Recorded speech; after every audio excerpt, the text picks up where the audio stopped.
جب نسل انسانی کا ایک تسلسل چلا تو اللہ کی حکمت سے دو بچوں کی ولادت صبح ہوتی تھی اور دو کو شام ہوتی تھی۔ ایک بیٹا اور ایک بیٹی صبح کو ولادت ہوتی اور ایک بیٹے اور بیٹی کی ولادت شام کو ہوتی تھی، کیونکہ اللہ نے اس نسل انسانی کو آگے بڑھانا تھا۔ اس کا طریقہ کار یہ تھا کہ صبح والے لڑکے کی شادی شام والی لڑکی سے ہوتی جس کی ولادت شام کے وقت ہوئی ہے، اور جس کی ولادت بچے کی شام کے وقت ہوئی ہے اس کی شادی صبح والے لڑکی کے ساتھ ہوتی تھی۔ تو حضرت آدم علیہ السلام کی یہ دو بیٹے تھے، ایک کا نام قابیل تھا، ایک کا نام حابیل تھا۔ تو قابیل نے کہا کہ میں جو اپنی سگی بہن ہے جس کی میرے ساتھ ولادت ہوئی ہے میں اسی کے ساتھ شادی کروں گا۔ وہ ذرا دیکھنے میں زیادہ حسین تھی، خوبصورت تھی۔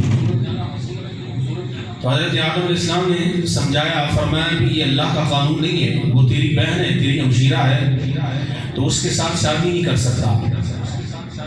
لیکن وہ ضد پر اڑا رہا تو اللہ رب العالمین کی طرف سے حضرت آدم علیہ السلام نے فرمایا کہ تم ایسے کرو کہ تم دونوں اللہ کی بارگاہ میں قربانیاں پیش کرو، جس کی قربانی اللہ کی بارگاہ میں قبول ہوگی وہ اس سے شادی کر لے گا۔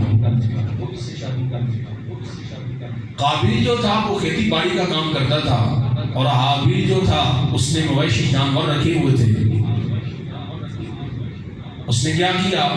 طریقہ کار یہ تھا کہ لوگ اپنا صدقہ و خیرات قربانی جو تھی نا وہ پہاڑ پر رکھتے تھے پہلی امتوں کے اندر، اور آسمان سے آگ آتی تھی اس کو کھا جاتی تھی۔ جس کی قربانی کو صدقہ و خیرات کو آگ کھا جاتی اس کی قربانی اللہ کی بارگاہ میں قبول ہو جاتی تھی، جس کو چھوڑ جاتی اس کی قربانی اللہ کی بارگاہ میں قبول نہیں ہوتی تھی۔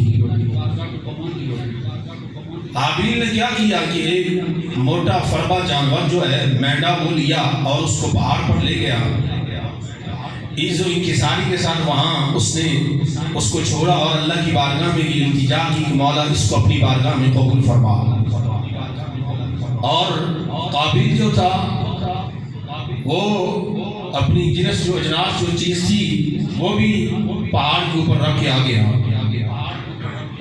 اللہ کی طرف سے کرنا ایسا ہوا کہ حابیل کی قربانی جو ہے وہ اللہ کی بارگاہ میں قبول ہوئی، آگ اوپر سے آئی، اس نے وہ اس کی قربانی کو قبول کیا، کھا لیا، اس کی قربانی اللہ کی بارگاہ میں قبول ہوئی اور قابیل کی قبول نہ ہوئی۔ اب دیکھیں یہاں ایک نقطہ ہے، اللہ رب العالمین جل وعلا کا یہ اپنا ایک نظام ہے، نظام قدرت ہے۔